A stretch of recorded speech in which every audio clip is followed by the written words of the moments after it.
The old practice room smelled like wood polish and decades of dreams. Maya sat alone at the worn piano bench, her fingers dancing across the keys with a grace that seemed impossible for someone so young. At 19, she had spent more time in this tiny room than most students spent in their dorms. The walls had heard every mistake, every breakthrough, and every tear she had shed over the past 3 years. Maya wasn't like the other students at Riverside Music Conservatory. While they came from families where music was a legacy passed down through generations, Maya's story was different. Her parents ran a small grocery store in the immigrant neighborhood where she grew up. They worked 16-hour days just to keep the lights on and food on the table. Music lessons were a luxury they simply couldn't afford. Everything changed when Maya turned 12. The community center in her neighborhood got an old, beaten-up piano as a donation. Most kids ignored it, but Maya was drawn to it like a moth to flame. She would sneak in after school and press the keys. Fascinated by the sounds that came out, Mrs. Rodriguez, the community center coordinator, noticed the young girl's interest and decided to teach her a few basic chords. What happened next was nothing short of magical. Maya's fingers seemed to understand the piano in a way that defied explanation. Within weeks, she was playing simple melodies. Within months, she was creating her own music. Mrs. Rodriguez had seen talented kids before, but Maya was different. She had what musicians call the gift, that rare combination of natural ability and deep emotional connection to music, but talent alone wasn't enough.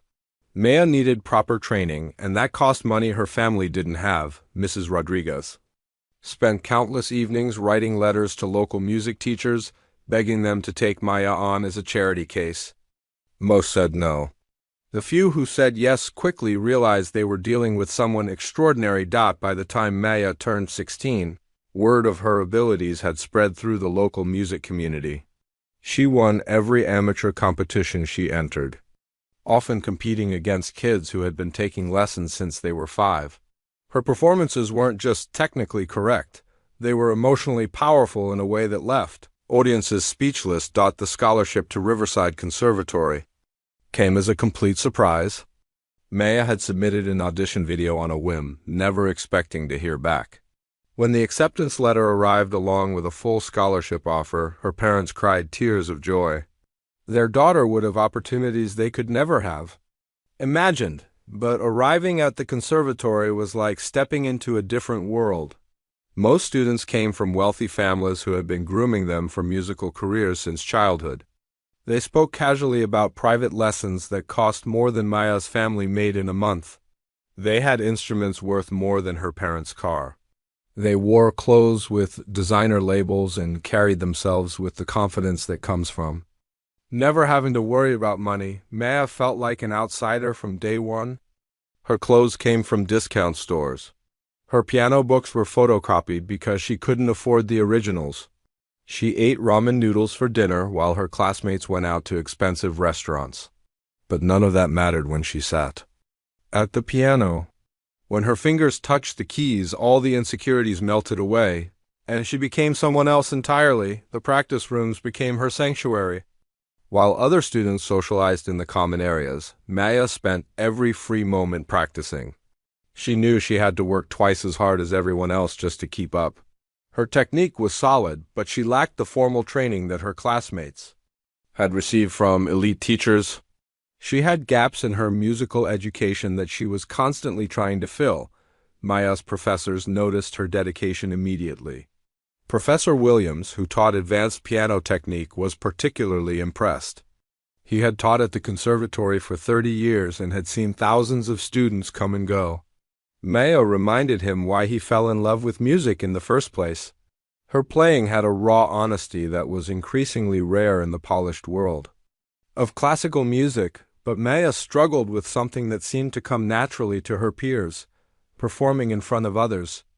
In the privacy of the practice room, she could play anything with confidence and emotion. But put her in front of an audience, even just her classmates, and something changed. Her hands would shake, her breathing would become shallow. The music that flowed so naturally in private became stilted and mechanical in public. The anxiety had started in high school during her first formal recital. She had prepared for months, practicing the same piece over and over until she could play it in her sleep. But when she walked onto the stage and saw all those faces looking at her, panic set in. She managed to get through the performance, but it felt like a disaster to her. Ever since then, public performances had been her greatest fear. Maya tried everything to overcome the anxiety. She practiced meditation, visualization techniques, and breathing exercises. She even saw a counselor who specialized in performance anxiety. Nothing seemed to help. The moment she felt judged or evaluated, her body would betray her. Her professors were understanding, but Maya knew that a career in music would require her to perform. She couldn't hide in practice rooms forever. Despite her struggles with performance anxiety, Maya's talent was undeniable. Her classmates might have had better stage presence, but few could match her musical intuition. She could hear things in music that others missed. She understood the emotional content of pieces in a way that went beyond technical execution. When she played, even badly, there was something authentic about it that moved people. Maya's daily routine was relentless. She woke up at 6 in the morning and was in the practice rooms by 7. She would practice for hours before her first class, then return during lunch breaks and stay until the building closed at midnight. The security guards knew her by name and would often find her asleep at the piano, her head resting on the music stand. Her roommate thought she was crazy. "You need to have some fun," she would say. "You're 19, not 90, but Maya couldn't afford to have fun. Every day she didn't practice was a day her more privileged classmates pulled further ahead.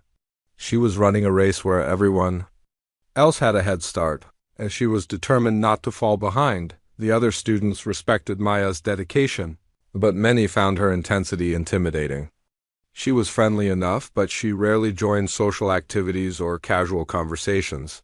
Music was her entire world, and she approached it with a seriousness that made others uncomfortable. Some whispered that she was antisocial or thought she was better than everyone else. The truth was much simpler. Maya was terrified of failing. This fear drove everything she did. She practiced until her fingers bled. She memorized pieces so thoroughly that she could play them backwards. She studied music theory with the dedication of a scholar preparing for doctoral exams. But no amount of preparation could calm her nerves when it came time to perform in front of others. Maya's story was one of incredible talent trapped by crippling self-doubt. She had everything it took to be a great musician except the confidence to show it when it mattered most. In a few weeks, that would all change in a way nobody could have predicted.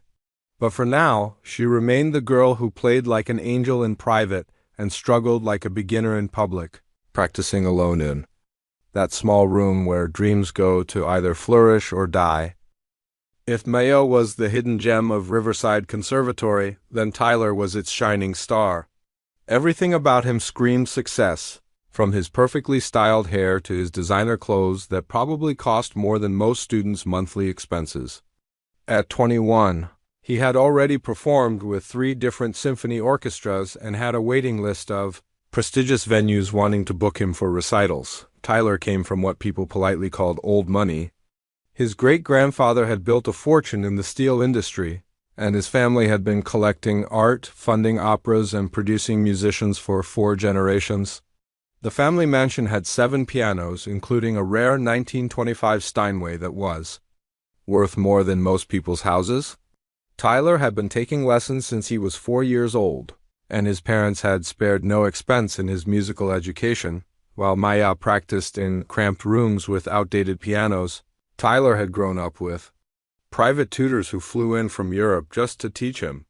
His technique was flawless because he had learned from the best teachers money could buy.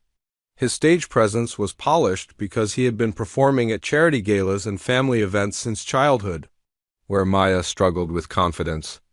Tyler had never known anything but applause and admiration. The conservatory professors loved Tyler, and why wouldn't they? He was everything they wanted in a student. He arrived to every class prepared, performed every piece with technical perfection, and never seemed rattled by pressure.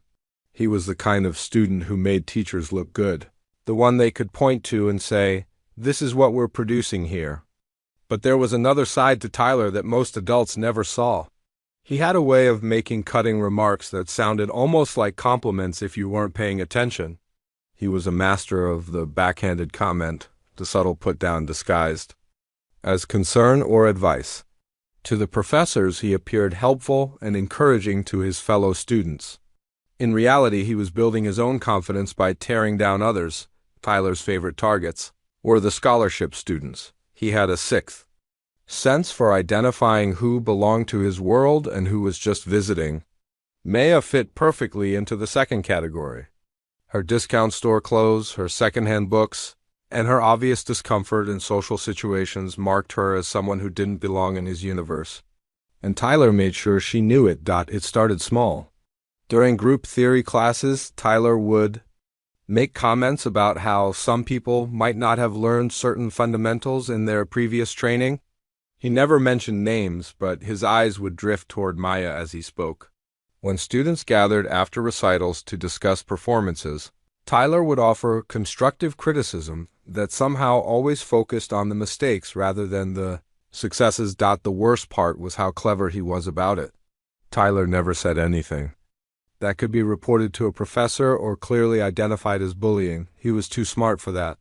Instead, he created an atmosphere where Maya constantly felt like she was being evaluated and found lacking. He would ask questions about her background that seemed innocent but were designed to highlight the differences between them. "Oh, you learned piano at a community center? That's so inspiring," he would say with a smile that never reached his eyes. "I can't imagine learning music without proper acoustics and quality instruments. You must have incredible natural talent to overcome those limitations." On the surface, it sounded like a compliment. But Maya heard the real message: you don't belong here. Tyler had a group of followers who hung on his every word. They weren't necessarily bad people, but they were easily influenced by his confidence and social status. When Tyler made subtle jokes at someone's expense, they laughed. When he questioned someone's preparation or ability, they nodded along. They created an echo chamber that amplified his opinions and made his targets feel even more isolated. Maya became Tyler's favorite project. He seemed genuinely fascinated by what he saw as her obvious inadequacy. During master classes, he would position himself where she could see his reactions to her performances. A slight shake of the head here, a barely concealed smirk there, or whispered comments to his friends that were just loud enough for her to hear. He was like a predator who had found the perfect prey. The cruelest part was that Tyler genuinely believed he was superior. This wasn't just an act or a way to boost his own ego. He had been told his entire life that he was exceptional, and he had never been given any reason to doubt it. In his mind, there was a natural hierarchy in the music world, and he was simply helping people understand where they fit. Maya's obvious struggles with confidence only confirmed what he already believed about people from her background. Tyler's parents had raised him to believe that success was a birthright rather than something to be earned. They had taught him that the world was divided into people who mattered and people who didn't, and that it was important to surround yourself with the right kind of people. Maya, with her humble background and obvious financial struggles, clearly fell into the second category, but Tyler wasn't content to simply ignore Maya. He seemed compelled to prove his superiority over and over again. During chamber music sessions, he would subtly take control, giving directions to other students as if he were the conductor. When Maya made suggestions about interpretation or phrasing, Tyler would listen with exaggerated patience before explaining why she was wrong, always in a tone that suggested he was being generous by even considering her input. The other students began to follow Tyler's lead. It wasn't that they disliked Maya personally, but Tyler's confidence was magnetic. He seemed to know things they didn't, to understand the unspoken rules of the classical music world. If Tyler thought Maya wasn't quite up to standard, then maybe she wasn't. It was easier to go along with his assessment than to form their own opinions. Maya tried to ignore the subtle hostility, but it was like trying to ignore a constant headache. Every interaction became a potential source of humiliation. She started avoiding common areas where Tyler and his friends gathered. She ate lunch alone rather than risk sitting near them. She even changed her practice schedule to avoid times when Tyler might be around. The isolation made everything worse. Maya's performance anxiety, which had already been a problem, became overwhelming when she felt like every mistake was being cataloged and discussed. She began second-guessing everything she played, wondering if Tyler was right about her limitations. Maybe she really didn't belong here. Maybe her scholarship had been a mistake. Tyler, meanwhile, continued to thrive. His performances grew more confident as Maya's became more tentative. He was feeding off her insecurity, growing stronger as she grew weaker. He had found the perfect foil for his own success story. Every time Maya struggled, it proved that he deserved his position at the top of the class hierarchy. The professors remained oblivious to the dynamic that was developing. They saw Tyler as a mentor figure and Maya as a talented but troubled student who was struggling with the transition to conservatory life. They encouraged Tyler to help his fellow students and gently pushed Maya to be more confident. They had no idea that they were asking the Wolf to help the sheep. As the semester progressed, Tyler's subtle campaign began to show results. Maya became increasingly withdrawn and her performances suffered accordingly. Tyler's confidence, on the other hand, seemed to grow with each passing week. He was creating exactly the dynamic he wanted, a clear demonstration of who belonged in the elite world of classical music, and who was just pretending the stage was being set for a confrontation that would change everything. Tyler had no idea that his perfect target was about to become his greatest challenge. The master class was supposed to be the highlight of the semester. Professor Elena Kowalski, a world-renowned pianist who had performed in Carnegie Hall more times than most people could count, was visiting Riverside Conservatory for 3 days. Getting selected to perform in her masterclass was an honor that students dreamed about. Only 6 students had been chosen, and Maya was one of them. When Professor Williams announced the selection list 2 weeks earlier, Maya felt her heart skip a beat. She had submitted her audition video without much hope, knowing that Tyler and several other top students would obviously be chosen. Hearing her name called felt surreal, like winning a lottery she hadn't even remembered entering. The piece she had chosen was Chopin's Ballade No. 1 in G minor. It was a challenging work that demanded both technical precision and deep emotional understanding. Maya had been working on it for months, and in the privacy of her practice room, she could play it beautifully. The piece seemed to speak through her fingers, telling a story of love, loss, and redemption that resonated with her own struggles. For 2 weeks, Maya practiced like her life depended on it. She knew this was her chance to prove that she belonged at the conservatory, that her scholarship hadn't been a mistake. She worked on every phrase, every dynamic marking, every subtle shift in tempo. Her fingers were sore from the constant repetition, but she pushed through the pain. This was her moment. Tyler, of course, had also been selected. He was performing Rachmaninoff's Piano Concerto No. 2, a piece that would showcase his technical brilliance and stage presence. During the weeks leading up to the master class, he made sure everyone knew how confident he felt about his performance. He would casually mention details about his preparation, dropping hints about private coaching sessions with famous teachers his family knew personally. The day of the master class arrived gray and drizzly, matching Maya's nervous mood. She had barely slept the night before, running through the piece in her mind over and over again. She arrived at the conservatory 2 hours early and went straight to a practice room, hoping to calm her nerves with some final preparation, but her hands felt stiff and unresponsive. The music that had flowed so naturally just days before now felt forced and mechanical. The master class was held in the conservatory's main recital hall, a beautiful space with perfect acoustics and seating for about 200 people.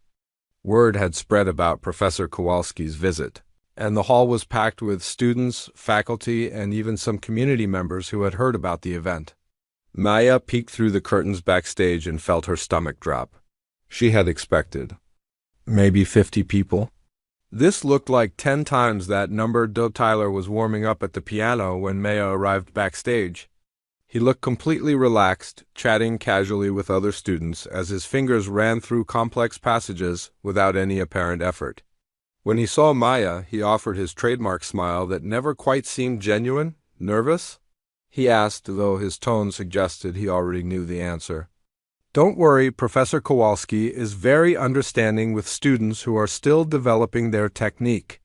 I'm sure she appreciates your effort, even if the performance isn't quite at professional level yet.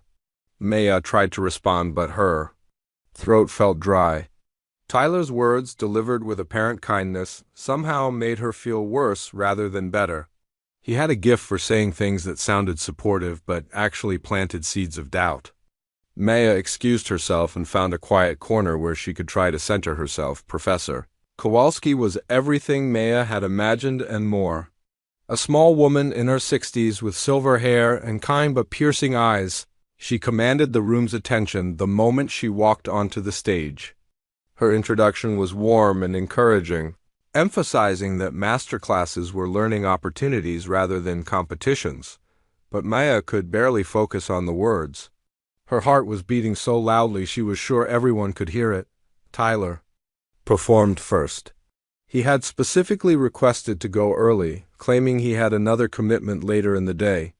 Maya suspected he simply wanted to set the bar high for everyone who followed.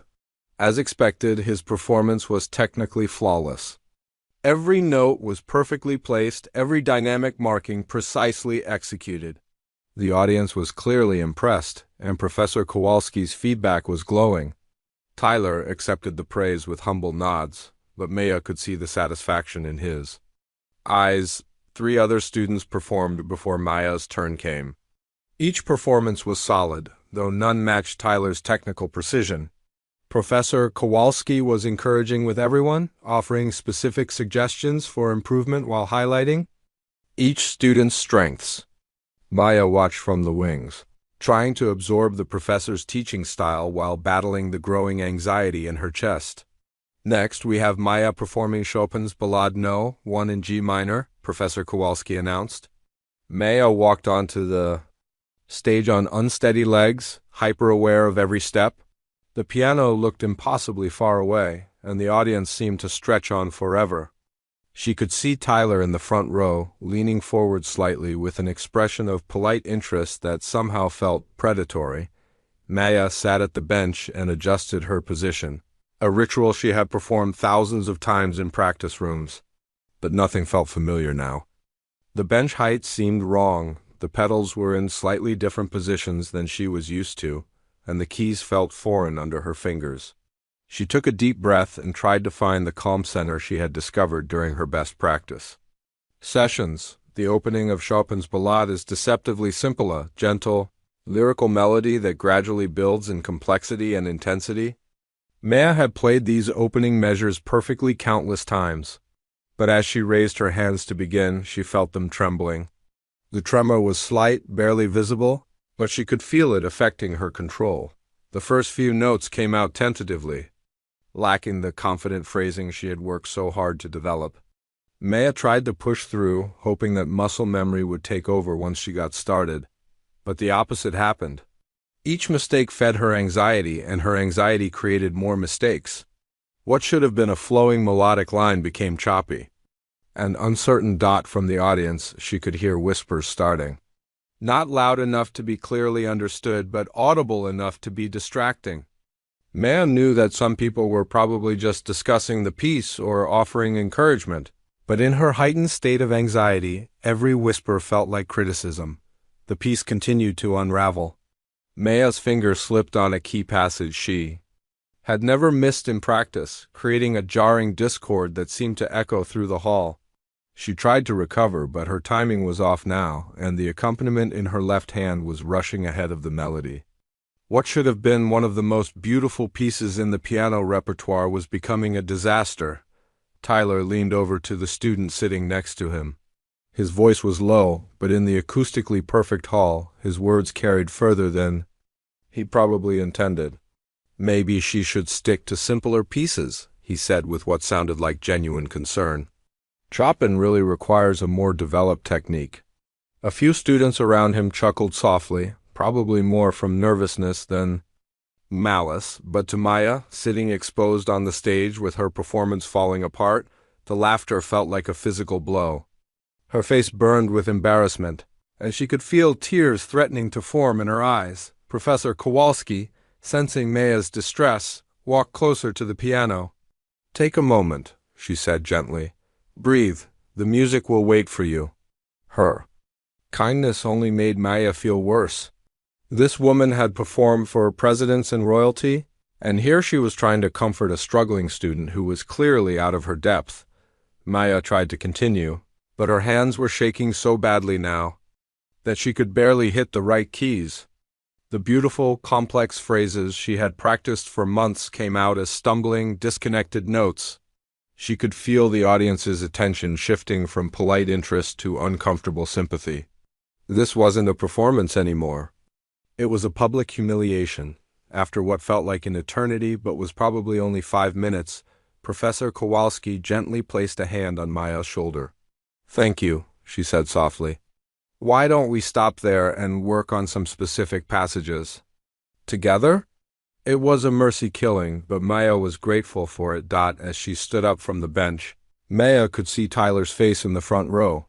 He was trying to look sympathetic, but she caught a glimpse of something else in his expression's satisfaction. This was exactly what he had expected, exactly what he had been subtly predicting for weeks.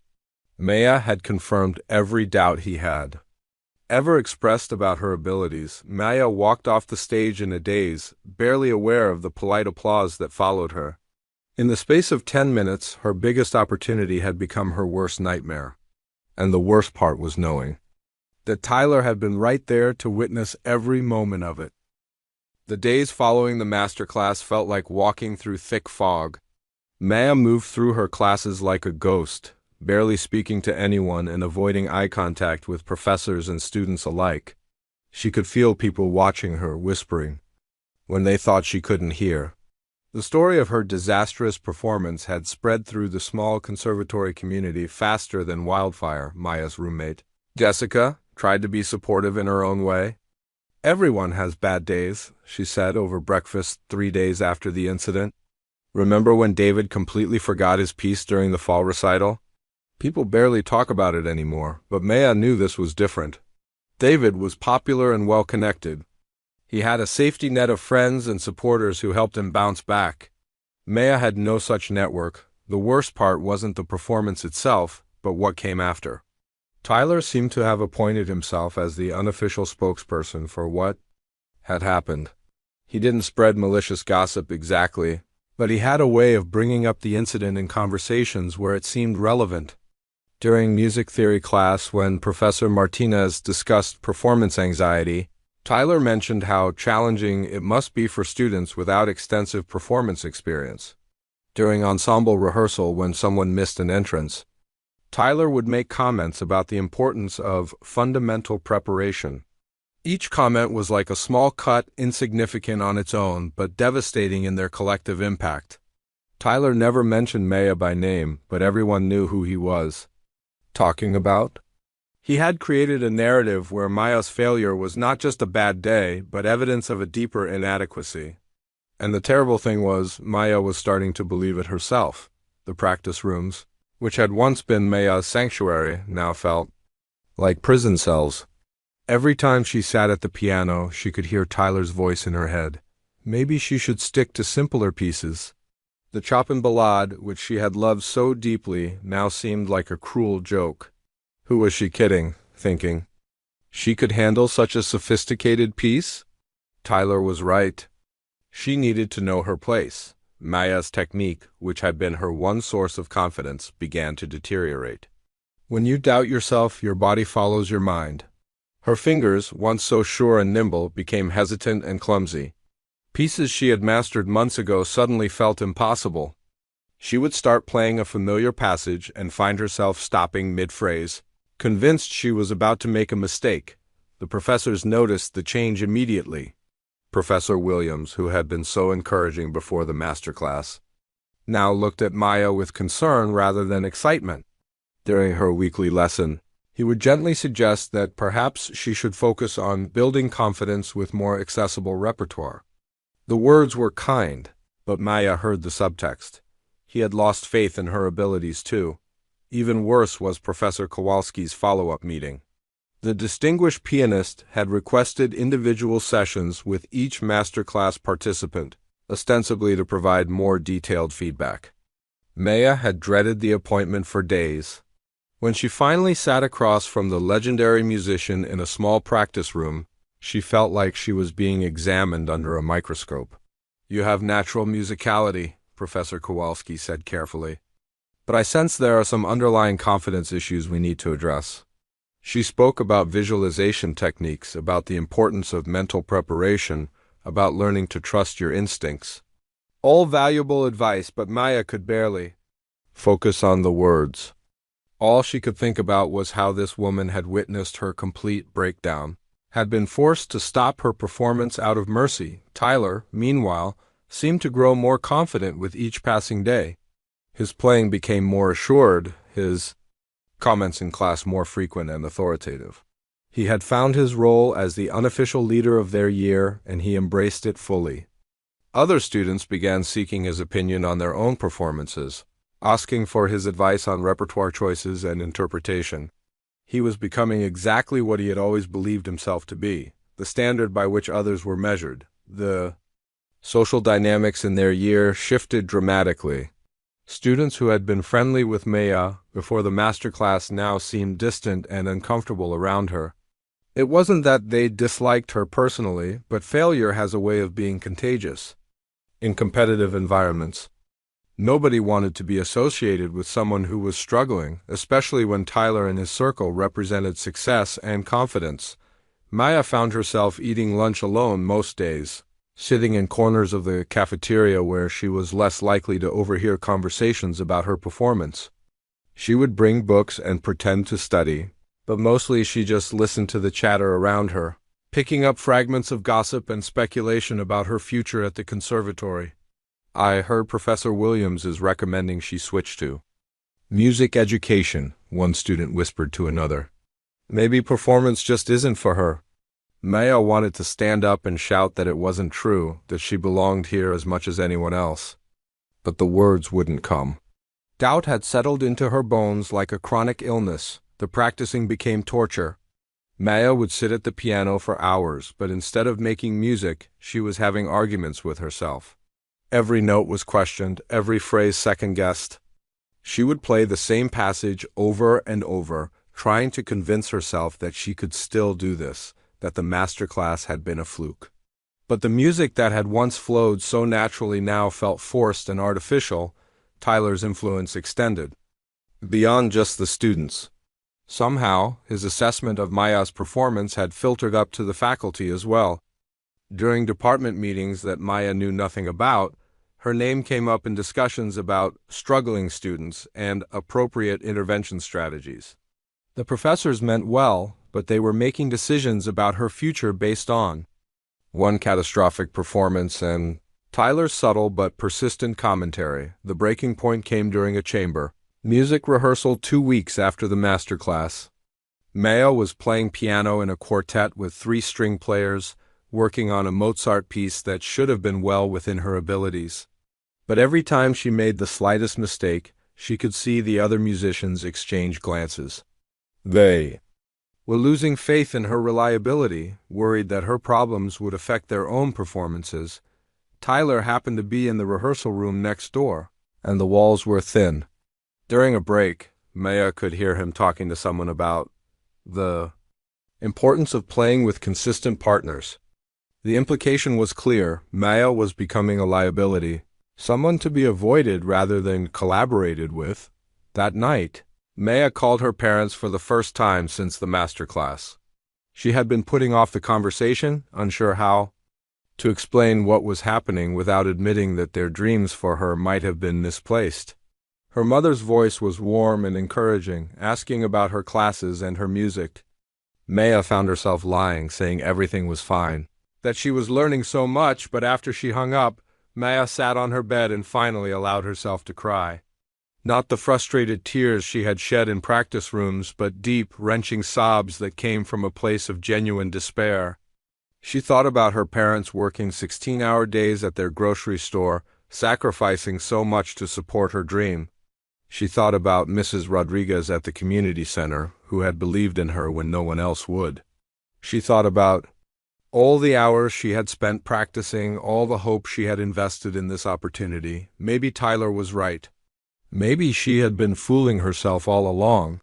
Maybe natural talent wasn't enough to compete in this world of privilege and polish. Maybe she should quit before she embarrassed herself further, before she used up the last shreds of goodwill from professors, who were starting to see her as a problem to be solved rather than a student to be nurtured. The scholarship that had once felt like a miracle now felt like a burden. Maya began to seriously consider giving it up, walking away from the conservatory and finding some other path. Music had been her entire identity for so long that she couldn't imagine life without it, but staying was becoming unbearable. She was trapped between a dream that seemed impossible and a reality that felt like failure. Tyler had achieved exactly what he wanted, though he would never admit it even to himself. He had identified the weakest member of their class and systematically undermined her confidence until she was ready to eliminate herself from the competition. It was brilliant in its cruelty, made even more effective by his ability to appear concerned and helpful throughout the process. Maya was falling apart, and everyone could see it happening. Maya had been avoiding Professor Williams for 3 days. She had skipped 2 individual lessons and made excuses about being sick, but she knew she couldn't hide forever. When she finally forced herself to knock on his office door that Thursday afternoon, her hands were shaking almost as badly as they had during the master class. "Come in," Professor Williams called from inside. His voice sounded tired, and Maya wondered how many struggling students he had dealt with over his 30-year career.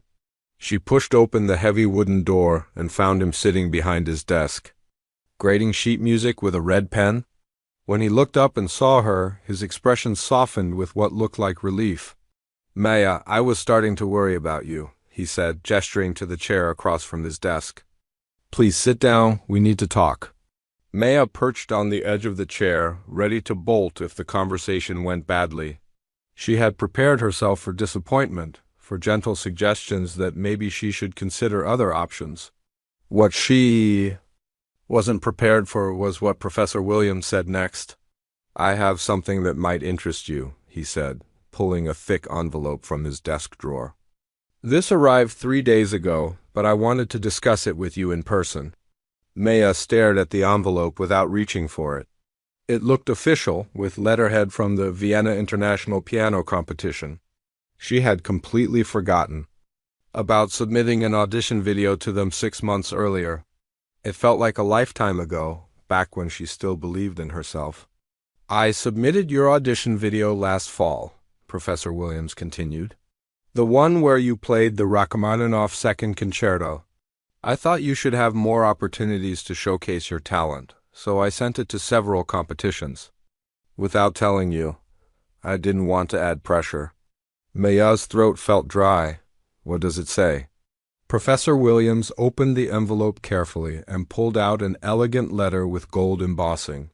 "You've been accepted as one of 24 competitors in the junior division. It's one of the most prestigious competitions in Europe. Students come from all over the world to participate." The words hit Maya like a physical blow.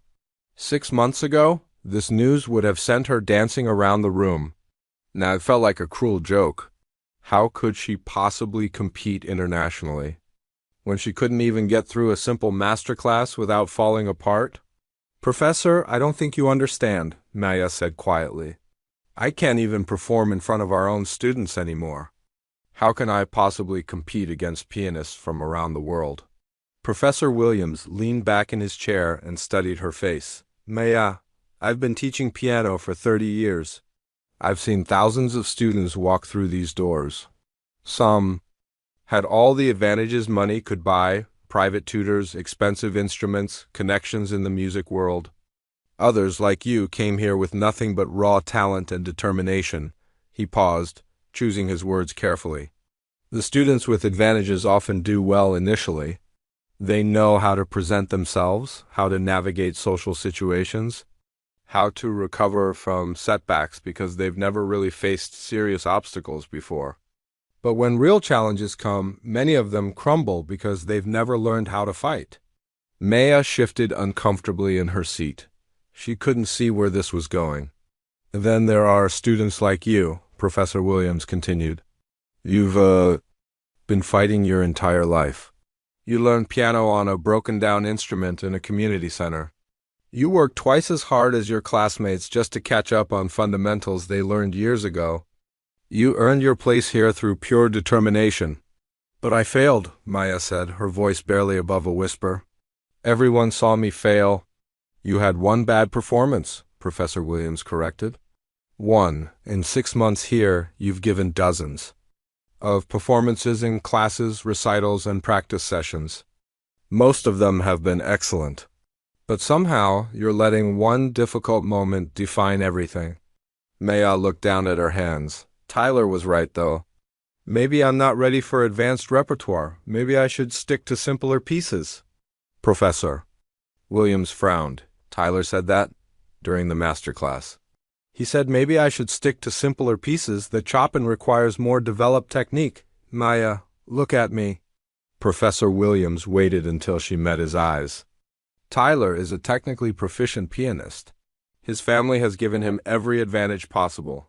But do you know what he lacks? Maya shook her head. Soul. When Tyler plays, I hear perfect technique and nothing else. It's like listening to a very expensive computer play piano. Technically correct, but emotionally empty. Professor Williams pulled out his phone and scrolled through some videos. Let me show you something. He turned the phone toward Maya. On the screen was her audition video from 6 months earlier. This is what the Vienna judges saw. This is what convinced them to accept you. Maya watched herself on the small screen, playing the opening of Rachmaninoff's Second Piano Concerto. It was strange seeing herself from the outside. The girl in the video looked confident, relaxed, completely absorbed in the music. Her technique was flawless, but more than that, she was telling a story with every note. That performance has something Tyler will never have, Professor Williams said. You're not just playing notes. You're sharing your soul with the audience. That's what makes a great musician. Maya felt tears welling up in her eyes.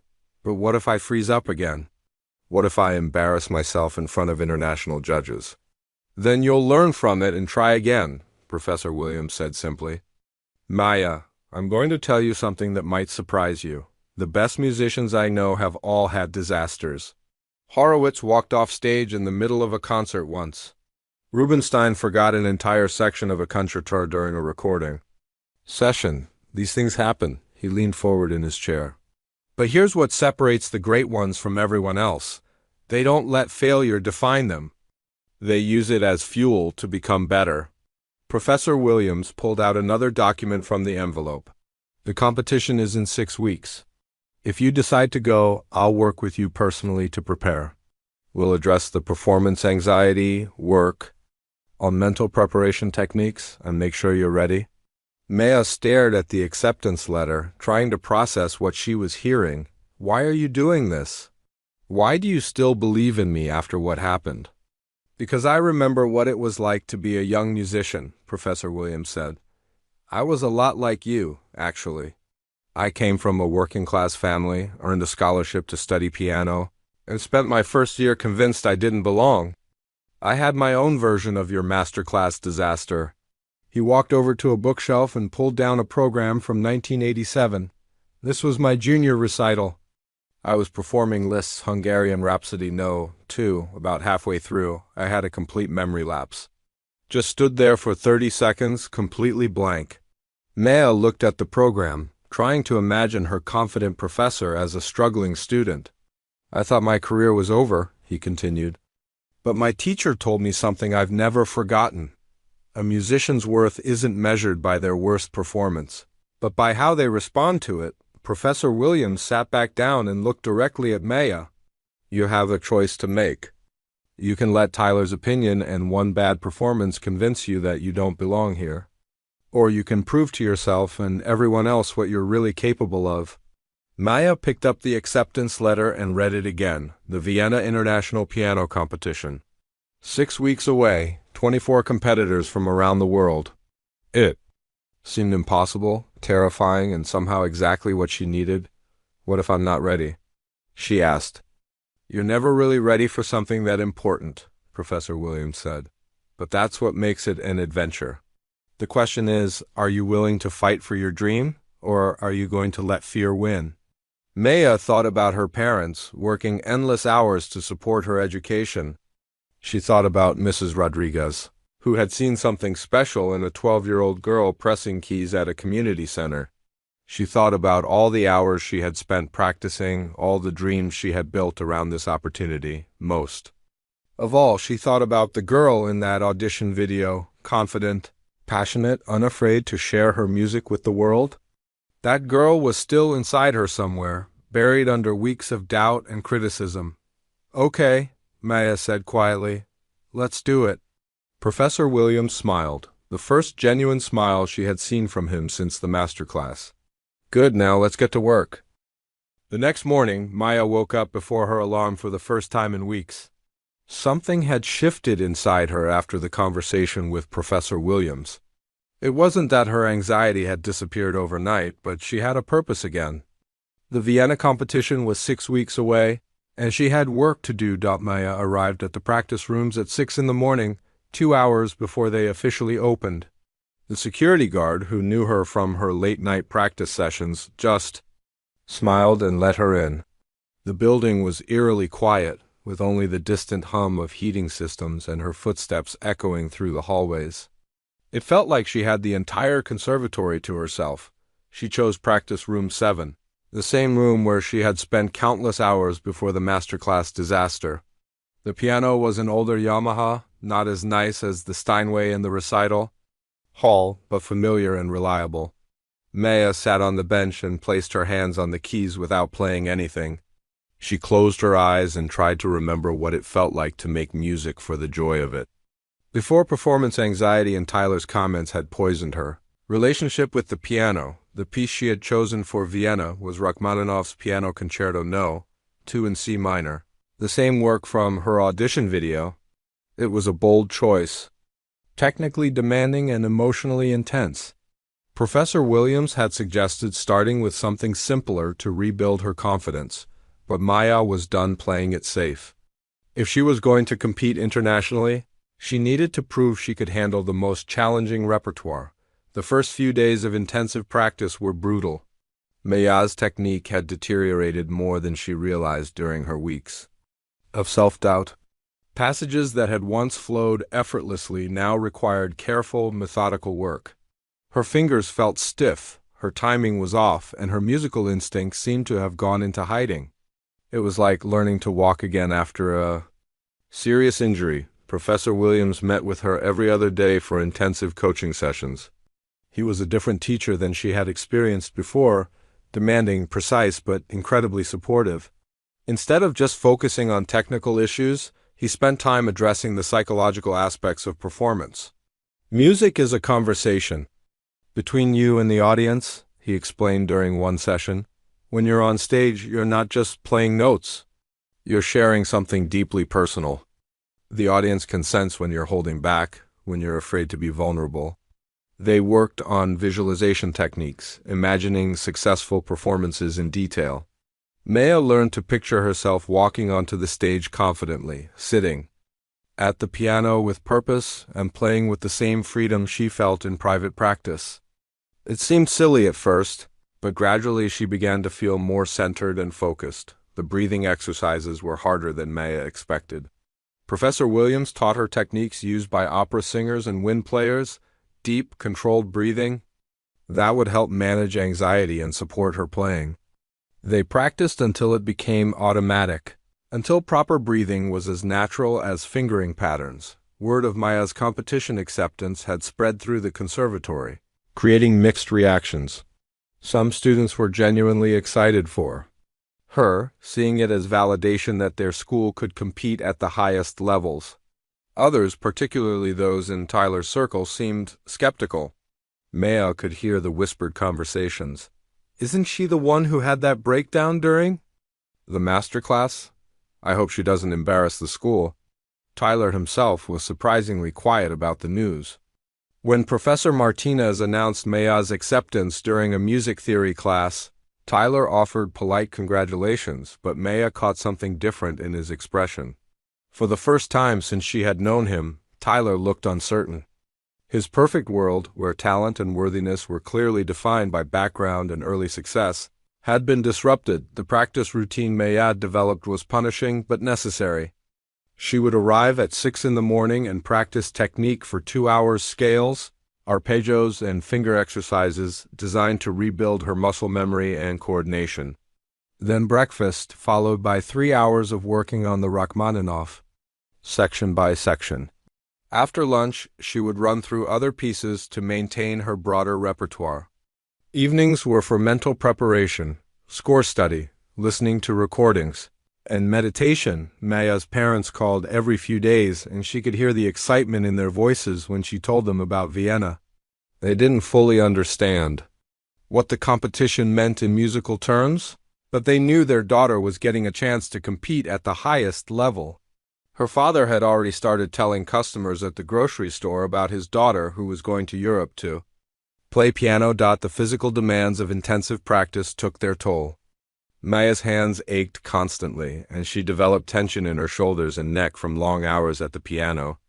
Professor Williams taught her stretching exercises and insisted she take regular breaks. Injured musicians can't compete, he reminded her when she protested about taking time away from practice. 3 weeks into her preparation, Maya faced her first major test.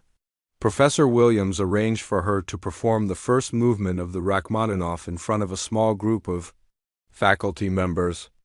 It was meant to be a low-pressure run-through, a chance to test her progress in a semi-formal setting. Maya felt the familiar anxiety rising as she walked into the small recital room where 5 professors sat waiting. But this time, instead of fighting the nervousness, she used the breathing techniques she had learned. She sat at the piano, closed her eyes for a moment, and reminded herself why she was there. Not to prove anything to Tyler or the other students, but to share something beautiful. The performance wasn't perfect. Maya stumbled slightly in the development section and rushed a few passages where her nerves got the better of her. But something fundamental had changed. Even when she made mistakes, she didn't stop or let panic take over.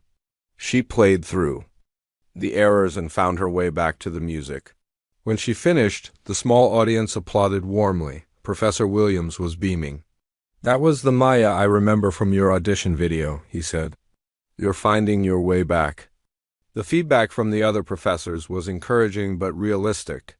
They pointed out technical issues that needed work and suggested ways to improve her stage presence. But underneath their comments, Maya could sense something she hadn't felt in weeks: respect. They were treating her like a serious musician again, not a problem student. Tyler happened to be in the hallway when Maya left the recital room. He was clearly waiting for someone, probably hoping to overhear how her performance had gone. When he saw the satisfied expressions on the professors' faces, his own face tightened slightly. "How did it go?" he asked Maya, his tone carefully neutral. "Good," Maya replied simply. She didn't elaborate, didn't seek his approval or fear his criticism. For the first time since the master class, Tyler's opinion seemed irrelevant. That evening, Maya called Mrs. Rodriguez at the community center. The older woman was thrilled to hear about the competition and Maya's progress. "I always knew you had something special," she said. "That first day you touched those piano keys, I could see it in your eyes. You had the hunger." As Maya hung up the phone, she realized that Mrs. Rodriguez was right. The hunger was still there, buried under weeks of doubt and criticism, but still burning. She had spent so much time listening to other people's opinions about her, abilities, that she had forgotten to trust her own instincts. With 3 weeks left until Vienna, Maya felt something she hadn't experienced since before the master class: excitement. The competition was no longer just about proving Tyler wrong or validating Professor Williams' faith in her. It was about rediscovering who she was as a musician, and sharing that discovery with the world. The real work was just beginning. The plane to Vienna felt like a portal to another world. Maya pressed her face against the small window, watching the American landscape disappear beneath cotton ball clouds. She had never been on an international flight before, never left the country at all. Everything about this experience was overwhelming: the bustling airport, the multiple languages she heard around her, the sheer size of the aircraft that would carry her across an ocean. Professor Williams had wanted to accompany her, but the conservatory's budget only covered one ticket. Maya was traveling alone for the first time in her life, with nothing but a small suitcase, her sheet music, and a heart full of nervous excitement. The flight attendant, noticing her youth and obvious anxiety, checked on her several times during the long journey. Vienna's airport was a maze of glass and steel that made Maya feel tiny and lost. She followed the crowds through customs and immigration, clutching her competition materials like a lifeline. The organizers had promised someone would meet her, but Maya scanned the arrival area 3 times before spotting a young woman holding a sign with her name on it. "Welcome to Vienna," the woman said in accented English. Her name was Petra, and she was a music student at the Vienna Conservatory who volunteered with the competition every year. "First time in Europe?" Maya nodded, still feeling overwhelmed by the grandeur of everything around her. The drive into the city was like traveling through a fairy tale. Buildings that were older than her entire country lined streets that had witnessed centuries of musical history. This was the city where Mozart had premiered his operas, where Beethoven had walked these very streets, where Brahms had composed some of his greatest works. The hotel where competitors were staying was modest but elegant, with crystal chandeliers in the lobby and portraits of famous musicians on the walls. Maya's room was small but comfortable, with a view of a cobblestone courtyard where she could see other young musicians unpacking instruments and sheet music. The reality of what she was about to do hit her like a wave. She was about to compete against the best young pianists in the world. That evening, there was a welcome reception for all 24 competitors. Maya changed into her one nice dress, a simple black outfit her mother had bought for her conservatory auditions. As she entered the hotel's ballroom, she was struck by how sophisticated everyone looked. These weren't just talented students. They were polished young artists who carried themselves with the confidence of people who had been preparing for this moment their entire lives. Maya recognized several faces from YouTube videos and competition recordings she had studied. There was Chun Wei from Shanghai, who had won 3 major competitions in Asia before turning 16. Alexei from Moscow, whose father was a famous concert pianist. Isabelle from Paris, who had performed with the London Symphony Orchestra at age 14. Maya felt like a small-town girl who had accidentally wandered into a gathering of royalty. The conversations around her were a mixture of languages: German, French, Russian, Mandarin, Korean. When people spoke English, their accents revealed the international scope of the competition. Maya stood in a corner, sipping fruit juice and trying to look like she belonged. Several competitors tried to include her in conversations, asking about her training and background. She answered politely but briefly. Acutely aware of how different her story was from theirs, Tyler would have fit right in here, Maya realized. These were his people, young musicians from privileged backgrounds, who had been groomed for international competition from childhood. Maya was the outlier, the scholarship kid who had learned piano on a broken-down instrument in a community center. Part of her wanted to retreat to her room and hide, but then she remembered Professor Williams' words, "You're not just playing notes, you're sharing your soul with the audience." Maya looked around the room again, this time with different eyes. Yes, these competitors were technically proficient and well-trained, but how many of them had her hunger? How many had fought for every lesson, every opportunity? How many had learned to find beauty in imperfection? The competition format was explained during the reception, and there would be 3 rounds over 5 days. The first round would eliminate half the competitors, leaving 12. The second round would choose 6 finalists. The final round would determine the winner, who would receive a cash prize and performance opportunities with major orchestras. Maya tried to imagine herself making it past the first round, but even that seemed optimistic. The next morning brought the first practice sessions. In the competition venue, the historic Musikverein, one of the world's most famous concert halls. Maya had seen pictures of the Golden Hall with its ornate ceiling and perfect acoustics, but nothing had prepared her for the reality of standing in that sacred space. This was where the Vienna Philharmonic performed, where the greatest musicians in history had shared their art. Each competitor was assigned a 45-minute practice slot with the hall's magnificent Bissendorfer concert grand piano. When Maya's turn came, she walked onto the stage and felt dwarfed by the empty seats stretching up to ornate balconies. The piano was the most beautiful instrument she had ever seen, its ebony surface so polished she could see her reflection. Maya sat at the bench and played a few scales to get familiar with the instrument's touch and response. The sound that emerged was unlike anything she had experienced, rich, complex, with incredible dynamic range and sustain. This piano could whisper or roar, could sing melodic lines or thunder with orchestral power.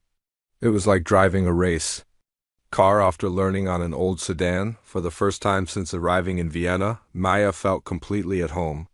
This was her language, her element. She began working through sections of the Rachmaninoff, and the music seemed to come alive in ways she had never imagined. The piano responded to her slightest touch, rewarding subtlety and nuance. Maya lost track of time, forgetting about the competition, the other players, everything except the conversation between her fingers and this magnificent instrument. When her practice time ended, Maya was reluctant to leave. The piano technician, an elderly Austrian man who had been working at the Musikverein for 40 years, approached her as she gathered her music. "Beautiful playing," he said in careful English. "You have the gift, not just technique, but feeling. The piano likes you." That afternoon, Maya explored Vienna on foot. She visited the houses where Mozart and Beethoven had lived, walked through the Stadtpark where Strauss had conducted waltzes, and stood outside the Vienna State Opera where the world's greatest singers performed. The city itself felt like a conservatory, every street corner steeped in musical history. Maya found herself thinking about all the young musicians who had walked these same streets over the centuries, dreaming of success and recognition. How many had failed? How many had given up? How many had persevered despite setbacks and criticism? She wasn't the first person to arrive in Vienna feeling overwhelmed and underprepared. This city had witnessed centuries of musical dreams, both fulfilled and broken. That evening, Maya called home. Her parents' voices were full of excitement and worry. They wanted to know everything about the flight, the hotel, the other competitors, the concert hall. Maya found herself describing Vienna in terms they could understand, comparing the Musikverein to their local theater, explaining the competition format like it was a sporting event. "Are you nervous?" her mother asked. Maya considered the question carefully. "Yes," she said finally. "But it's a good kind of nervous, like I'm about to do something important." After hanging up, Maya sat by her window looking out at the Vienna night sky. Tomorrow, the competition would begin. In just a few days, her musical journey would reach its most crucial moment. She thought about Tyler, probably back at the conservatory, wondering how she was doing. She thought about Professor Williams, who had believed in her when she couldn't believe in herself. She thought about Mrs. Rodriguez, who had first showed her how to place her fingers on piano keys. But mostly, Maya thought about the girl who had sat at a broken piano in a community center, discovering for the first time that she could make something beautiful. That girl was still inside her, no matter how far she had traveled or how intimidating the competition seemed. The first round was tomorrow.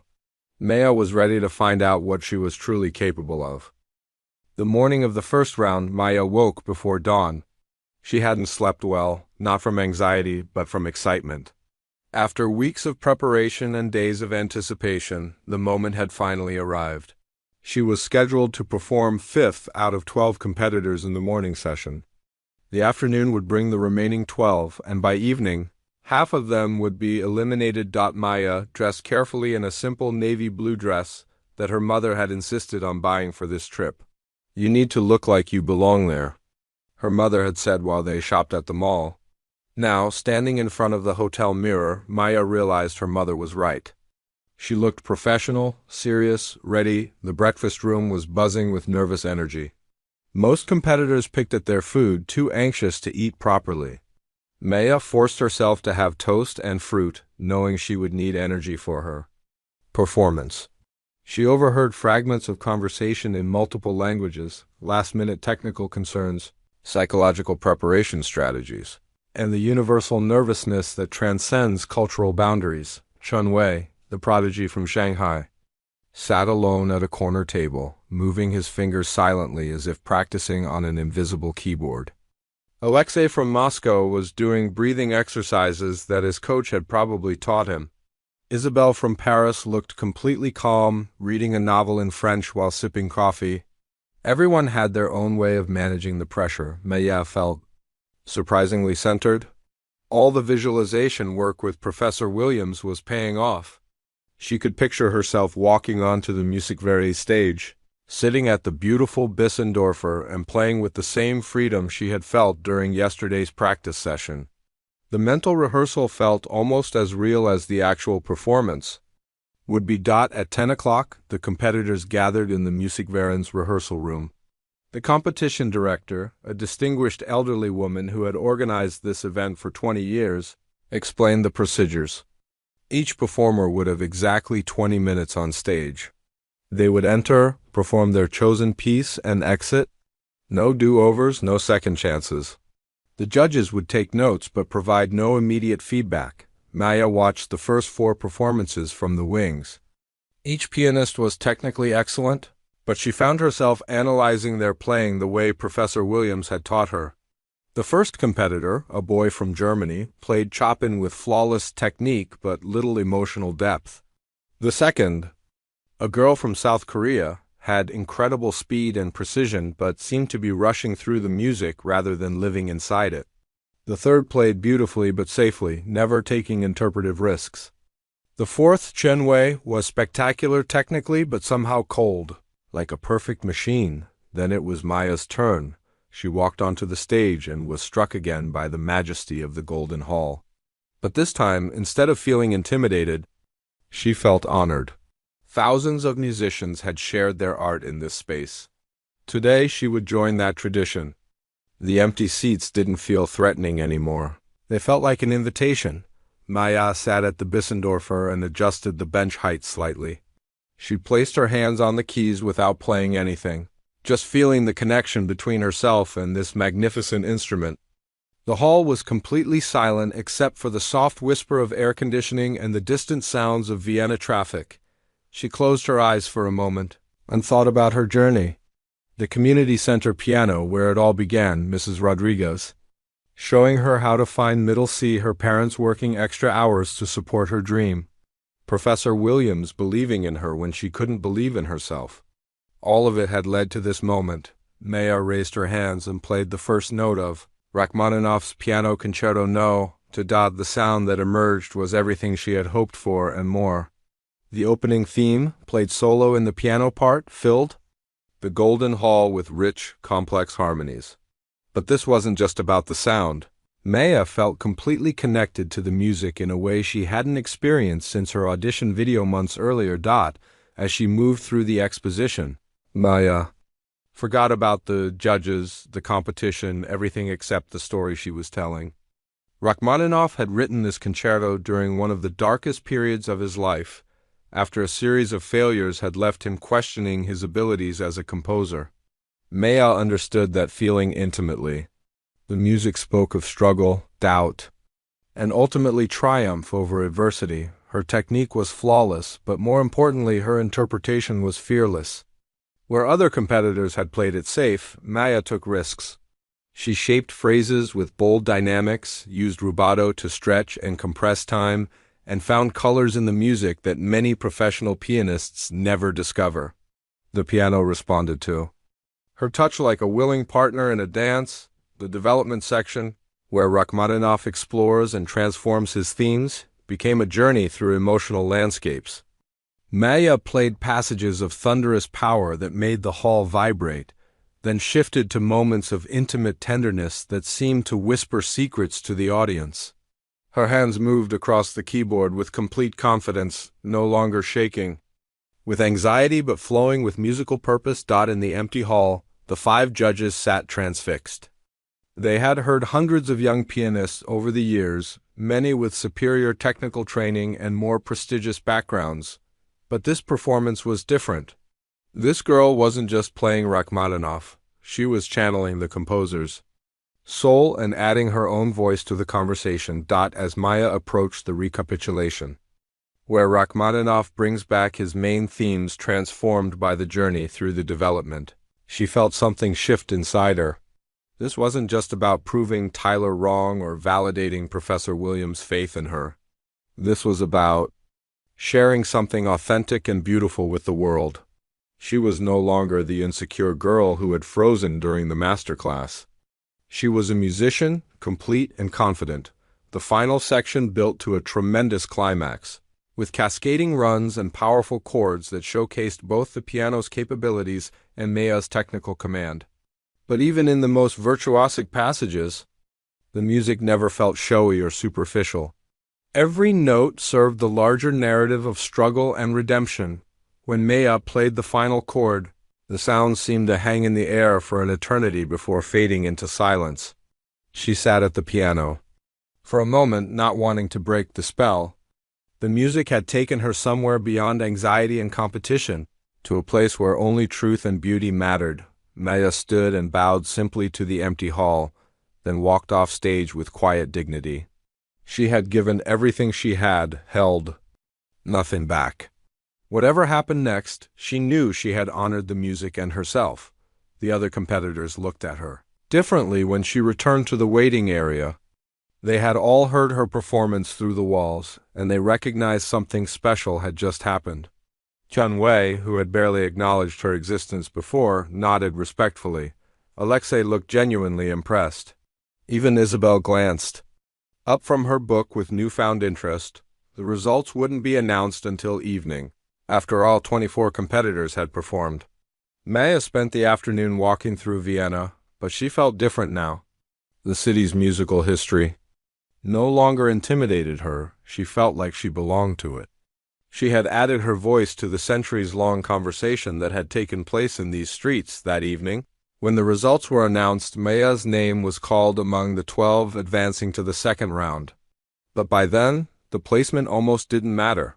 She had already won something more valuable than any competition. She had found herself again as a musician. Standing in the Musikverein lobby, surrounded by congratulating competitors and proud parents who had flown in to watch, Maya thought about Tyler back at the conservatory. He would hear about this eventually, would probably dismiss it as luck or judge favoritism.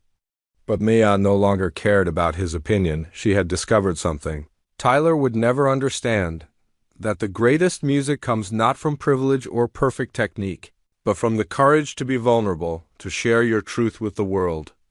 And that courage, once found, could never be taken away. Maya was no longer the girl who played beautifully in private but crumbled in public. She was a pianist who could touch souls with a single note, and she was just getting started.